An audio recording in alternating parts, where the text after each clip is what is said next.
اگلا باب ہے جنازے میں جلدی کرنے کا بیان۔ حضرت ابو ہریرہ سے روایت ہے، آپ نے فرمایا جنازے کو جلدی اٹھاؤ، کیونکہ اگر جنازہ نیک آدمی کا ہے تو تم اس کو بھلائی کی طرف بھیج رہے ہو، اور اگر جنازہ اس کے سوا کا ہے تو تم ایک برائی کو اپنی گردنوں سے اتار رہے ہو۔ یعنی دونوں صورتوں میں دفنانے میں جلدی کرنی چاہیے۔ ہمارے ہاں عموماً رواج ہے کہ ایک آ جائے، دوسرا آ جائے، تیسرا پہنچ جائے، اور بعض اوقات مورچریز میں ان کو رکھ دیتے ہیں اور فریزرز میں، اور حال ان کا بگاڑ دیتے ہیں مردے کا، اور بلا وجہ کی اذیت دیتے ہیں۔ تو بغیر کسی شدید ضرورت کے ایسا نہیں کرنا چاہیے، اور سنت یہی ہے کہ جنازے کو جلد سے جلد دفن کر دینا چاہیے۔ ایک مرتبہ آپ صلی اللہ علیہ وسلم کے زمانے میں کسی علاقے میں مسلمان جب ہجرت کر کے گئے تو وہاں پر کسی کی وفات ہو گئی، تو وہ وہاں سے اٹھا کر جنازے کو حضور کے پاس لے آئے ادھر دفنانے کے لیے، تو آپ نے اس کو سخت ناپسند فرمایا اور یہی حکم دیا کہ وہیں پر اس کو دفنا دیا جاتا، تو اس کے لیے زیادہ بہتر تھا،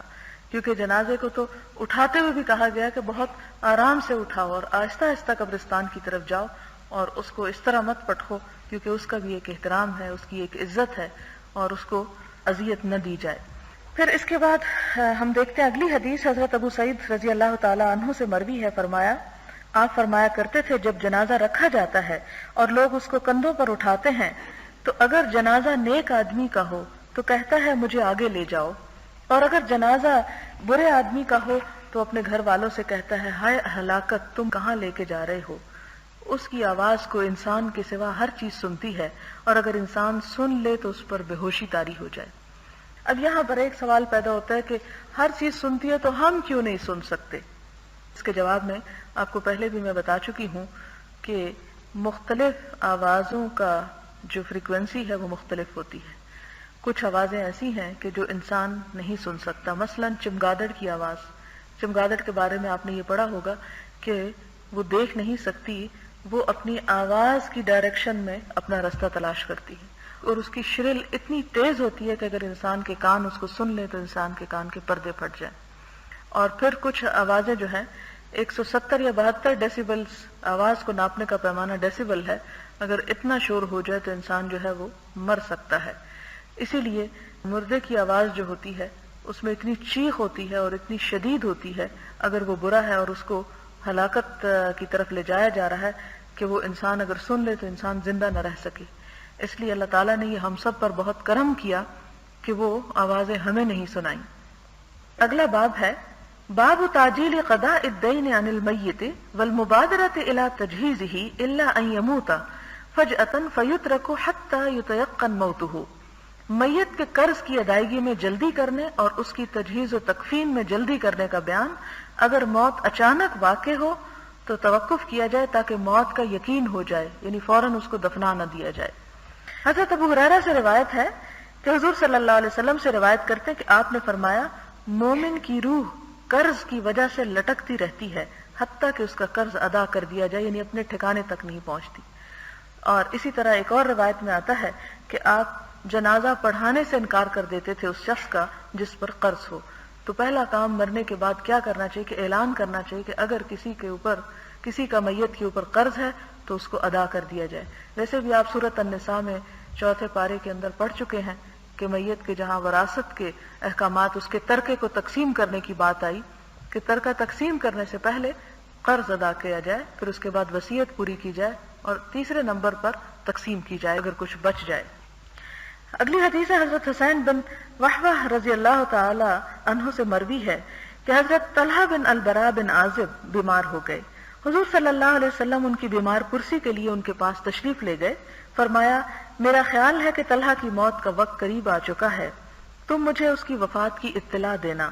اور اس کی تجہیز و تکفین وغیرہ میں جلدی کرنا، کیونکہ کسی مسلمان کی لاش کے لیے یہ مناسب نہیں کہ اس کو اس کے اہل خانہ کے درمیان روک لیا جائے، یعنی دفنانے سے روکنا نہیں چاہیے، جلدی کرنی چاہیے۔ لیکن اگر اچانک ڈیتھ ہوئی جیسے ہارٹ اٹیک وغیرہ، تو جب تک کنفرم نہ ہو جائے کہ مردہ فوت ہو چکا ہے اس وقت تک اس کو دفن نہیں کرنا چاہیے۔ اور ہم بھی اخباروں میں پڑھتے رہتے، پتہ نہیں سچ ہوتا ہے یا جھوٹ،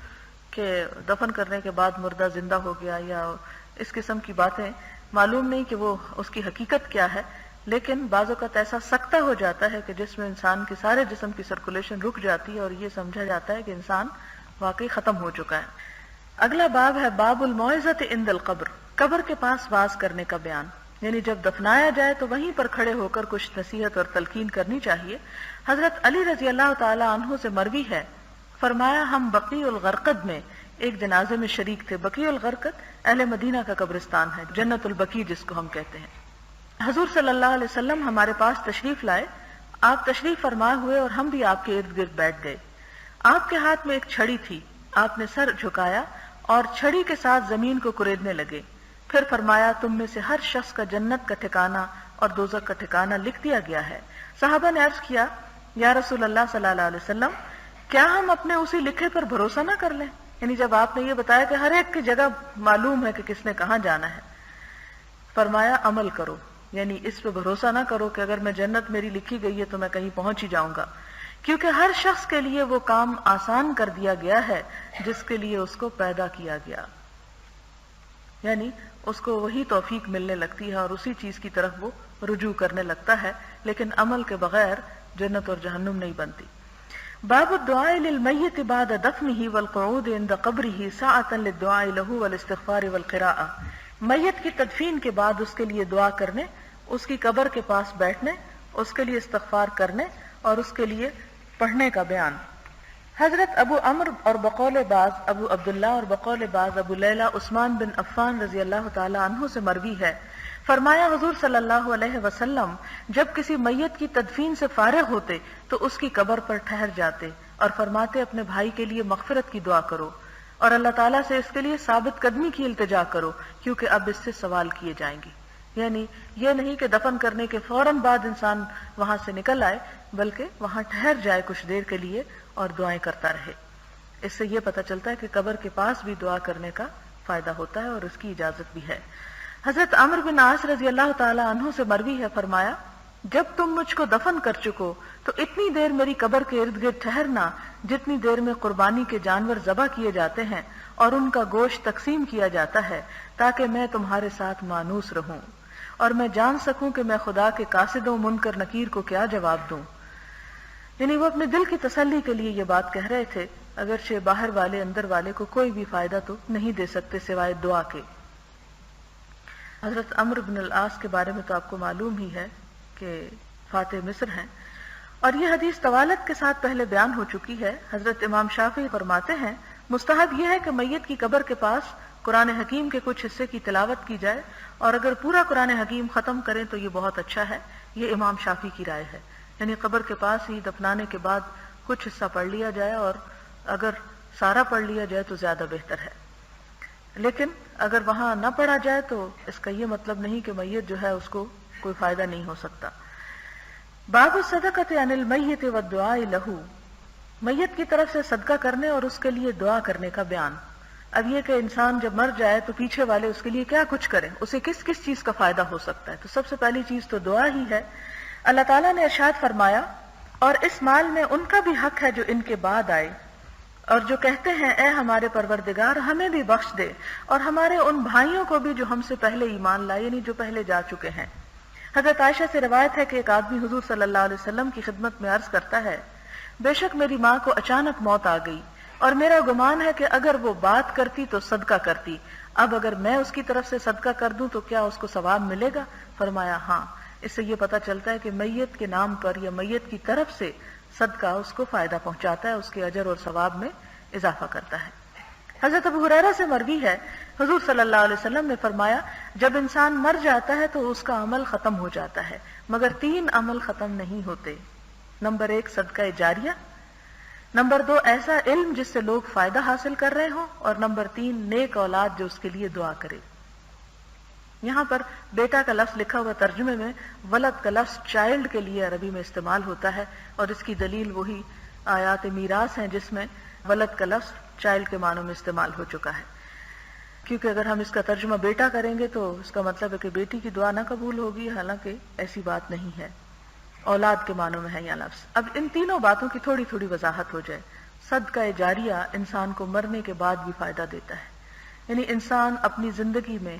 ایسی چیزوں پر پیسہ لگائے کہ جن کا فائدہ یا نفع دیر تک جاری رہے آخرت کے اعتبار سے۔ مثلاً یہ کہ اگر کوئی شخص کہیں سڑک بنوا دیتا ہے یا کہیں کوئی پانی کا انتظام کروا دیتا ہے، یا کوئی ہاسپٹل بنوا دیتا ہے، یا کوئی اسکول بنوا دیتا ہے، یا کسی انسان کو پڑھانے پر کوئی پیسہ خرچ کر دیتا ہے، تو یہ سارا پیسہ اس طرح کے کسی کام پر بھی جو خدمت خلق کے کام ہے، رفع عامہ کے کام ہیں، جس سے دنیا کے لوگوں کی مشکلات آسان ہوتی ہیں، تو وہ پیسہ اس موقع پر صدقہ خیرات کیا ہوا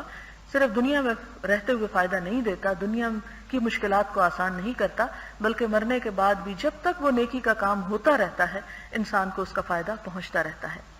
اور اس میں یہ ہے کہ کوئی بھی خیر اور بھلائی کا کام، کیونکہ صدقہ مختلف طرح کا ہوتا ہے، ایک صدقہ وہ ہوتا ہے جیسے آپ کسی غریب کو کھانا کھلا دیتے ہیں، ایک صدقہ یہ ہے کہ آپ کسی کو کپڑا پہنا دیتے ہیں۔ اب یہ کہ کپڑا صدقہ کرنے کے بارے میں آتا ہے کہ جب تک کسی کے بدن پہ رہتا ہے پہننے والا جب تک پہنتا ہے اس کا ثواب جو ہے دینے والے کو پہنچتا رہتا ہے۔ اسی طرح یہ ہے کہ اگر کوئی انسان کسی کو کھلا دیتا ہے تو جب تک اس کا پیٹ بھرا رہتا ہے یا وہ بیماری یا تکلیف یا مرنے سے بچ جاتا ہے اور اس کی زندگی اس کو مل جاتی ہے، یا کسی کو انسان دوا لے دیتا ہے اور دوائی سے اس کو صحت ہو جاتی ہے اور وہ شخص جو ہے وہ دیر تک اس دوائی کی وجہ سے اس کو زندگی ملتی ہے، تو یہ تمام چیزیں پھر صدقہ جاریہ میں آ جاتی ہیں۔ پھر اسی طرح وہ تمام چیزیں کہ جس طرح تعلیم حاصل کرنے کے معاملات ہیں، اس میں جب انسان لگاتا ہے اور وہ دونوں طرح کی تعلیم ہو سکتی ہے، دنیا کی بھی اور دین کی بھی، تو اس معاملے میں جب انسان خرچ کرتا ہے تو اس کا بھی اجر و ثواب، جب تک وہ شخص اس علم سے خود اپنی ذات کو فائدہ پہنچاتا ہے، کوئی نیک عمل کرتا ہے، دوسروں کو آگے سکھاتا ہے، تو جتنا بھی پیسہ اس کام میں انویسٹ کیا جائے وہ بھی مرنے کے بعد جب تک اس علم کی روشنی پھیلتی رہتی ہے اس کو فائدہ پہنچتا ہے۔ اور دوسرا کام تو بطور خاص یہ کہ انسان کے پاس اگر مال نہیں ہے اور مال سے وہ صدقہ نہیں کر سکتا تو کم از کم اتنا تو ضرور کر سکتا ہے کہ کسی کو کوئی بھلی بات سکھا دے، کوئی علم کی بات دوسرے کو بتا دے، اور اس میں بھی ہر نفع مند علم شامل ہے، صرف دین کا علم نہیں بلکہ دنیا کا علم بھی، لیکن دنیا کا وہ علم کہ جس سے انسانوں کی بھلائی کے کام ہو، انسانوں کی تربیت اور انسانوں کا اخلاق سنورے اور کوئی قوم اور ملک جو ہے وہ ترقی کرے۔ تو ایسا علم جب انسان کسی کو دیتا ہے، سکھاتا ہے، تو جب تک وہ سیکھنے والے زندہ رہتے ہیں اور پھر وہ آگے سکھاتے ہیں اور وہ آگے سکھاتے ہیں، وہ سلسلے قائم رہتے ہیں، تو اس کا اجر اور ثواب انسان کو ملتا رہتا ہے۔ اور تیسرا نیک اولاد، نیک اولاد بھی انسان کی بہترین انویسٹمنٹ ہے کہ مرنے کے بعد اولاد جو کچھ دعائیں مانگتی ہے، اور آپ دیکھیں کہ اگر اولاد الگ سے کوئی دعا نہیں بھی مانگتی تو کم از کم اگر اولاد نماز کی پابند ہے تو 5 وقت میں جب بیٹھے تو یہ دعا مانگتے ہیں نماز میں ہم، ربنا اغفر لی ولوالدی وللمؤمنین یوم یقوم الحساب، کہ یا اللہ جس دن حساب کتاب ہو مجھے بھی بخش دینا، میرے والدین کو بھی بخش دینا۔ تو اگر اولاد اور الگ سے کوئی دعا نہ بھی کرے تو یہ جو دعا ہے جو نماز کے اندر کی جاتی ہے وہ والدین کو فائدہ دیتی رہے گی۔ اور اولاد میں ایک انسان کی جسمانی اولاد ہوتی ہے اور ایک روحانی اولاد ہوتی ہے، اور روحانی اولاد میں وہ لوگ شامل ہوتے ہیں کہ جو نمبر 2 میں آتے ہیں کہ جو انسان سے علم سیکھتے ہیں، کیونکہ انسان کو ان کا حق بھی دعا کی شکل میں ہی ادا کیا جاتا ہے۔ اب آپ دیکھیں کہ ہمارے ہاں ہم دیکھتے ہیں کہ بر صغیر میں کچھ ایسی رسمیں چل پڑی ہیں کہ جن کی ابتدا بڑی نیکی کے کاموں سے ہوئی تھی، لیکن آہستہ آہستہ ان کی شکل اور حلیہ بگڑ کر رہ گیا۔ مثلا آپ دیکھتے ہیں کہ ہمارے ہاں قبر پرستی بہت ہوتی ہے، قبروں کے اوپر سارے صدقہ خیرات اور سب کچھ چڑھاوے چڑھائے جاتے ہیں۔ ان کی ابتدا اس نیت سے نہیں ہوئی تھی کہ وہ قبر والے کو خوش کرنا مقصود تھا، اس کی ابتدا اس طرح ہوئی تھی کہ آپ جانتے ہیں کہ حضور صلی اللہ علیہ وسلم کی وفات کے بعد صحابہ کرام بعض اوقات ایک حدیث کے لیے، صرف ایک حدیث کے لیے میلوں سفر کرتے تھے۔ ایک صحابی کے بارے میں آتا ہے حضرت جابر کے بارے میں کہ انہوں نے ایک تازہ دم اونٹنی خریدی اور 1 مہینے کا سفر کر کے مصر پہنچے اور وہاں سے ایک حدیث سن کر واپس آ گئے۔ اسی طرح ایک اور صحابی شام پہنچے اور وہاں پر ایک حدیث سن کے واپس آ گئے۔ تو یہ ایک علم حاصل کرنے کے لیے جو سفر کی ابتدا اس زمانے میں ہوئی، یہ اگلی 2-3 صدیوں میں ہم دیکھتے ہیں کہ اپنے عروج کو پہنچ گئی۔ اب یہ جو سفر کرنے والے لوگ تھے وہ طالب علم ہی ہوتے تھے، اور روحانی طور پر بھی اور علمی طور پر بھی نیک لوگوں سے اور علماء سے استفادے کے لیے اپنے گھروں سے نکلتے۔ جب وہ نکلتے اور ایسے لوگوں کی مجلسوں میں پہنچتے تو ظاہر ہے اس زمانے میں نہ تو کوئی باقاعدہ مدارس تھے، نہ کوئی ہاسٹلز تھے، نہ ہی کوئی اور انتظام تھا، تو وہاں پر عموماً سرائے ہوتی تھی یا رباط نام کی ایک چیز ہوتی تھی۔ رباط ربط سے ہے باندھنا، یعنی رباط کا مطلب جو لوگوں کو آپس میں باندھے رکھے۔ تو وہ بھی وقف جگہ ہوتی تھی. وقف کا مطلب یہ کہ کوئی اہل ثروت مالدار لوگ جو تھے وہ ایسی اپنی زمینیں وقف کر دیتے تھے ایسی سرائے بنانے کے لیے یا ایسے مسافروں کے قیام کے لیے. یہی وجہ کہ آپ دیکھتے ہیں کہ قرآن پاک میں آپ پڑھتے ہیں کہ زکوٰۃ کے جو مصارف ہیں اس میں ابن السبیل کا لفظ آتا ہے. نظر نیاز اور دوسرا جو بھی چیزیں ہیں صدقہ خیرات اس میں کس کس پہ وہ لگتی ہے اگر آپ پڑھیں تو قرآن پاک میں بے شمار دفعہ مسافر کا ذکر آیا ہے. اور مسافر خاص طور پر جب طالب علم بھی ہو تو پھر اس کو اس پہ خرچ کرنے کا دوہرا اجر ہوتا ہے. تو اس دور میں اکثر سفر جو تھے وہ علم کے لیے کیے جاتے اور جہاں جہاں پر لوگ پہنچتے وہاں پر ظاہر ہے کہ عموماً مرد ہوتے تھے سفر کرنے والے, وہ خود تو کھانے پکانے میں اگر لگ جاتے تو پڑھتے کیسے. تو وہاں پر ان کے لیے اجتماعی کھانے کا انتظام ہوتا تھا. وہ کھانا وہ نیک یا علماء یا بزرگ اپنے طرف سے نہیں کرتے تھے, وہ پھر اس بستی یا اس علاقے کے لوگ جو اہل ثروت یا مالدار لوگ ہوتے تھے وہ اپنی قربانیاں, اپنے صدقات, اپنے زکوٰۃ, اپنا جو کچھ بھی خیرات وہ دینا چاہتے تھے وہ ایسی جگہوں پر جمع کر لیتے تھے. اور وہاں پر شہر کے غریب اور مسکین لوگ بھی جمع ہو جاتے, طالب علم بھی جمع ہو جاتے, قافلے بھی آتے تو وہ وہاں پر قیام کرتے. اس طرح مسلمانوں کے درمیان ایک تعلق, ایک محبت اور ایک ہمدردی کی وہ جگہ بن گئی تھی. لیکن مشکل اس وقت ہوئی, خرابی اس وقت پیدا ہوئی کہ جب انہی جگہوں پر بیٹھنے والے علماء اور نیک لوگ جب فوت ہو گئے تو انہیں ان جگہوں پہ دفنا دیا گیا. کسی کو مسجد کے احاطے میں دفنا دیا گیا, کسی کو مدرسے کے احاطے میں دفنا دیا گیا, کسی کو کسی خانقاہ کے اندر دفنا دیا گیا. اب ہوا یہ کہ جب نیک لوگ خود چلے گئے تو لوگوں نے ان کی بجائے ان کی قبروں سے فیض حاصل کرنا شروع کر دیا. اور پھر آہستہ آہستہ جو خیرات اور صدقات اللہ کے نام پر دیے جاتے تھے وہ آہستہ آہستہ ان لوگوں کے ناموں پہ دیے جانے لگے. اور جو دعائیں اللہ سے مانگی جاتی تھیں اور جس خدا کا دین اور کتاب اور قرآن اور سنت اور حدیث کے لیے لوگ اپنے گھروں سے نکلتے تھے وہ اب صرف قبر والے کے فیض اور اس کی برکت اور اس کی روحانیت سے استفادے کے لیے نکلتے. اور علم کا سارا سرمایہ ختم ہو گیا کیونکہ آہستہ آہستہ مسلمانوں میں علمی زوال ہوا, وہ ساری ایکٹیویٹی ختم ہو گئی اور اس کی بجائے صرف راگ و رنگ نے لے لی اور اس طرح کی چیزیں وہاں پر شامل ہو گئیں کہ جس کی نہ بنیاد قرآن میں ملتی ہے نہ سنت میں ملتی ہے. اور آہستہ آہستہ وہ سارے کام صرف قبر والے کو خوش کرنے کے لیے ہونے لگے اور یوں شرک کی ابتدا ہوئی اور اصل منزل کو اور اصل مقصد کو چھوڑ کر لوگ اس طریقے پر نکل گئے اور جس سے بے شمار پھر آگے خرابیاں پیدا ہوئیں. اور جو جو جہالت بڑھتی گئی اس قسم کی خرابیوں میں اور زیادہ شدت آ گئی. اور اب آپ دیکھ سکتے ہیں کہ یہاں پر آپ دیکھ لیں کہ بری امام پر جب عرس ہوتا ہے تو کیا حال ہوتا ہے, یا لاہور میں آپ دیکھ لیں, بلکہ ایک آرٹیکل کہیں چھپا تھا گلف میں, اس کا کٹنگ بھی میرے پاس ہے, اور اس میں یہ کہا گیا کہ پاکستان اور ہندوستان میں سب سے زیادہ توہمات پائے جاتے ہیں خاص طور پر خواتین کے طبقے میں. اس میں فگرز دیے ہوئے تھے کہ کتنی عورتیں ہر روز قبروں پر حاضر ہوتی ہیں صرف اپنی منتیں اور مرادیں لے کر, حالانکہ اسلام میں پہلی ہی سورت جو سورت الفاتحہ میں سکھائی گئی اس میں بتایا گیا ایاک نعبد و ایاک نستعین, صرف تیری ہم عبادت کرتے ہیں, صرف تجھ سے ہم مدد مانگتے ہیں. لیکن پھر کیا ہوا, جب ان سے مدد مانگنے کے لیے گئے تو وہاں پر سجدے بھی کرنا شروع ہو گئے اور وہاں پر طواف بھی ہونے لگے. اور نہ صرف یہ کہ یہاں بلکہ عالم اسلام کے کئی اور علاقوں میں, مثلا مصر میں مجھے خود دیکھنے کا اتفاق ہوا کہ کچھ قبریں ایسی تھی جیسے سیدہ زینب کی قبر حضرت حسین رضی اللہ تعالیٰ عنہ کی بیٹی کی, کہ اس کے اوپر باقاعدہ ایک قسم کا طواف ہو رہا تھا, یعنی ایک طرف سے لوگ شروع کرتے اور اس کو گھومتے اور ساتھ دعائیں مانگتے. تو یہ چیزیں چھوٹی چھوٹی وہ چیز ایڈ ہوتی چلی گئی, اضافہ ہوتا چلا گیا اور اصل مقصد دفن ہو گیا اور باقی چیزیں جو ہیں وہ اوپر آ گئیں. تو اب یہ ہے کہ ہم سب کی کوشش یہ ہونی چاہیے کہ ان لوگوں کو اس دھارے کو اور اس ریلے کو آپ کچھ جراثیم کچھ دواؤں سے ختم نہیں کر سکتے کہ آپ ان کے اوپر طنز اور بچھاڑ کر دیں اور ان کو کفر اور شرک کے فتوے لگا کے کہیں یہ سب کافر ہے نعوذ باللہ. یہ اس کا حل نہیں ہے. ٹھیک ہے اگر ان کے وہ ایک خلوص کے ساتھ ایک جذبے کے ساتھ آتے ہیں, لیکن آ کر اگر کوئی غلط کام کرتے ہیں تو ایسی جگہوں کو علم کا مرکز بنانے کی کوشش کرنی چاہیے, پڑھے لکھے لوگوں کو آگے بڑھنا چاہیے, اور وہ جو ہزاروں کی تعداد میں لوگ وہاں پر پہنچتے ہیں ان کو بھی سکھانے کا کچھ پھر بندوبست کرنا چاہیے, کیونکہ اصل میں وہ دل کے برے نہیں ہوتے لیکن دیکھا دیکھی وہ روایات اور طریقے جو ہیں وہ غلط ہوتے چلے گئے. تو یہاں پر یہ جو صدقہ جاریہ کی بات ہوئی یہ مسلمانوں کے درمیان عملی طور پر اس کا بے شمار اہتمام کیا گیا. حضرت جابر بن عبداللہ کہتے ہیں کہ میں نے اپنی زندگی میں کوئی صحابی ایسا نہیں دیکھا کہ جس نے اپنی جائیداد کا کچھ حصہ فی سبیل اللہ وقف نہ کیا ہو. وقف کرنے کا مطلب یہ ہے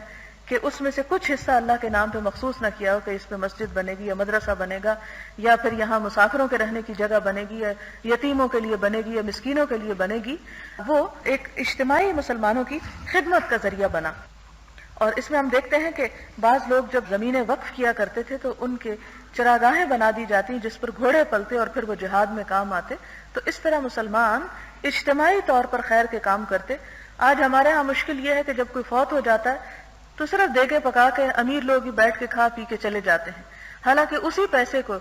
اگر کسی تعلیم کے کام میں خرچ کیا جائے تو ہمارے ملک میں جو 85% جہالت پھیلی ہوئی ہے اس میں کچھ تو کمی ہو سکتی ہے۔ ہمارے جتنے اہل ثروت ہیں وہ اگر اندازہ کریں کہ ایک ایک فوتگی کے اوپر کتنے ہزار خرچ ہوتے ہیں، اور پھر اب تو کارڈز بھی چھپتے ہیں اور 40ویں بڑی دھوم دھام سے منائے جاتے ہیں، اس میں گوشت بھی ہوتا ہے اور سبزی بھی ہوتی ہے اور پھر سویٹ ڈش کا بھی لازمی اہتمام ہوتا ہے اور چائے اور قہوہ بھی ہوتا ہے، تو یہ لمبی چوڑی رسمیں کھانے پینے کی کٹ ڈاؤن کر کے اگر اسی پیسے کو کسی مفید کام میں استعمال کیا جائے تو میت کو بھی فائدہ پہنچے گا، اس کو بھی ثواب پہنچے گا، جس غریب کو کچھ ملے گا، یعنی ایک غریب کی چھت ہی اس سے بن سکتی ہے، ایک کا چھپر ڈالا جا سکتا ہے ان بے سہارا لوگوں کے جن کے پاس کچھ نہیں، اسی پیسے کو کسی ہسپتال میں لے جائیں اور مریضوں کو دوائیاں خرید کے دیں، جتنے کرا رہے ہیں جب وہ ان کو تندرستی ہوگی تو جو ان کے دلوں سے دعا نکلے گی وہ میت کو فائدہ دے گی، بجائے اس کے کہ صرف ایک شو آف کرنے پر اس سارے پیسے کو برباد کر دیا جائے۔ اگلا باب ہے باب ثناء الناس علی المیت، میت کی تعریف کرنے کا بیان۔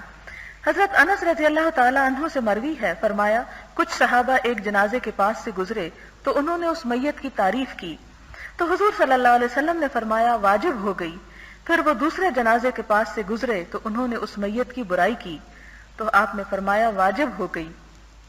حضرت عمر بن خطاب رضی اللہ تعالی عنہ نے عرض کیا یا رسول اللہ صلی اللہ علیہ وسلم کیا واجب ہو گئی؟ فرمایا اس شخص کی تم نے اچھی تعریف کی تو اس کے لیے جنت واجب ہو گئی، اور اس کی تم نے برائی بیان کی تو اس کے لیے دوزخ واجب ہو گئی، تم زمین پر اللہ کے گواہ ہو۔ اس لیے کہا گیا کہ مردے کے بارے میں برے الفاظ نہیں ادا کرنے چاہیے۔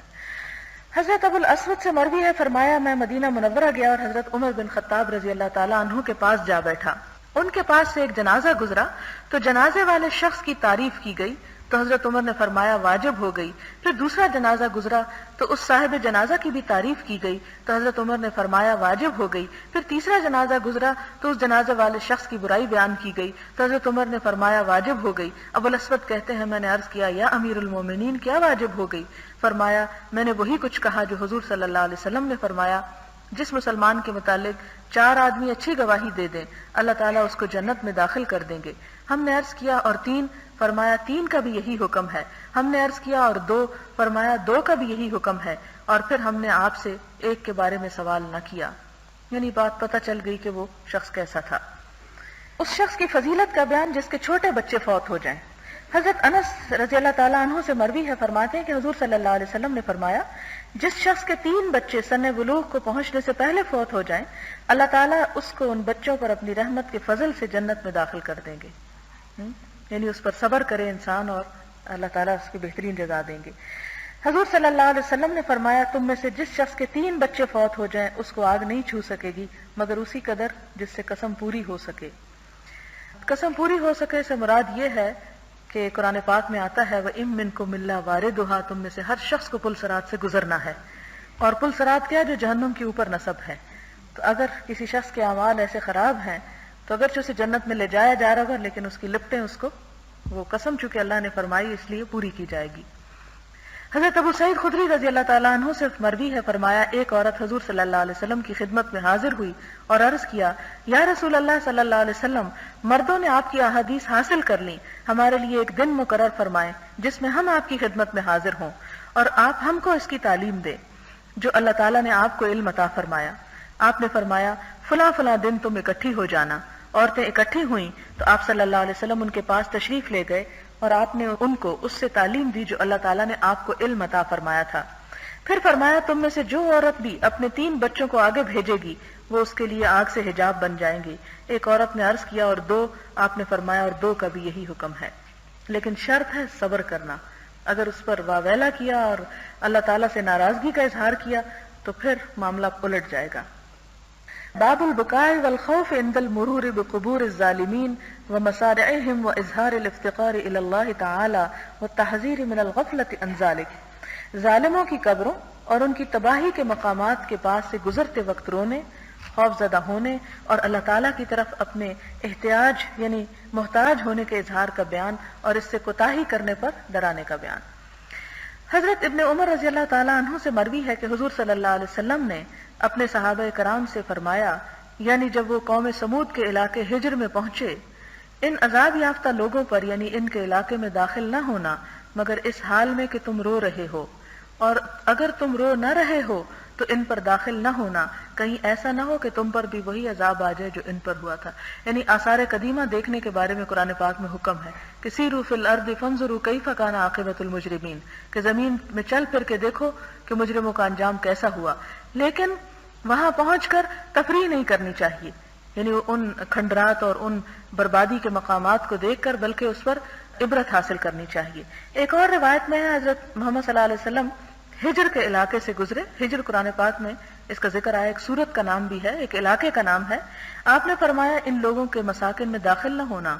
یعنی ان کے گھروں کے اندر مت جانا جنہوں نے اپنے آپ پر ظلم کیا، کہیں تم پر بھی عذاب نہ آ جائے جو ان پر آیا تھا، مگر اس حال میں کہ تم پر گریہ تاری ہو، یعنی روتے ہوئے داخل ہونا، اگر ہنستے کھیلتے اور غافلوں کی طرح داخل ہوئے تو کہیں تم بھی نہ پکڑ لیے جاؤ۔ پھر حضور صلی اللہ علیہ وسلم نے اپنے سر کو ڈھانپ لیا، رفتار کو تیز کر دیا حتیٰ کہ اس وادی سے گزر گئے۔ وآخر دعوانا الحمدللہ رب العالمین۔ دعا کر لیتے ہیں۔ سبحان اللہ والحمد للہ ولا الہ الا اللہ واللہ اکبر ولا حول ولا قوة الا باللہ العلی العظیم۔ اللہم صل علی محمد وعلی آل محمد کما صلیت علی ابراہیم وعلى آل إبراهيم إنك حميد مجيد۔ اللهم بارك على محمد وعلى آل محمد كما باركت على إبراهيم وعلى آل إبراهيم إنك حميد مجيد۔ ربنا آتنا في الدنيا حسنة وفي الآخرة حسنة وقنا عذاب النار۔ ربنا لا تزغ قلوبنا بعد إذ هديتنا وهب لنا من لدنك رحمة إنك أنت الوهاب۔ اللهم لا مانع لما أعطيت ولا معطي لما منعت ولا ينفع ذا الجد منك الجد۔ اللهم لا مانع لما أعطيت ولا معطي لما منعت ولا ينفع ذا الجد منك الجد۔ لا إله إلا الله أنت الحليم الكريم۔ سبحان الله رب العرش العظيم والحمد لله رب العالمين۔ رب نسألك موجبات رحمتك وعزائم مغفرتك والغنيمة من كل بر والسلامة من كل اسم، لا تدع لنا ذنبا إلا غفرته ولا هما إلا فرجته ولا حاجة هي لك رضا إلا قضيتها يا أرحم الراحمين۔ اللهم إنا نسألك من الخير كله عاجله وآجله ما علمنا منه وما لم نعلم۔ اللهم إنا نعوذ بك من شر كله عاجله وآجله ما علمنا منه وما لم نعلم۔ اللهم إنا نعوذ بك من جهد البلاء ودرك الشقاء وسوء القضاء وشماتة الأعداء۔ ربنا تقبل منا إنك أنت السميع الدعاء وتب علينا إنك أنت التواب الرحيم۔ وصلى الله تعالى على خير خلقه محمد وعلى آله وأصحابه وأهل بيته أجمعين برحمتك يا أرحم الراحمين۔ إلهي آمين۔ سبحانك اللهم وبحمدك نشهد أن لا إله إلا أنت نستغفرك ونتوب إليك۔ والسلام علیکم ورحمۃ اللہ وبرکاتہ۔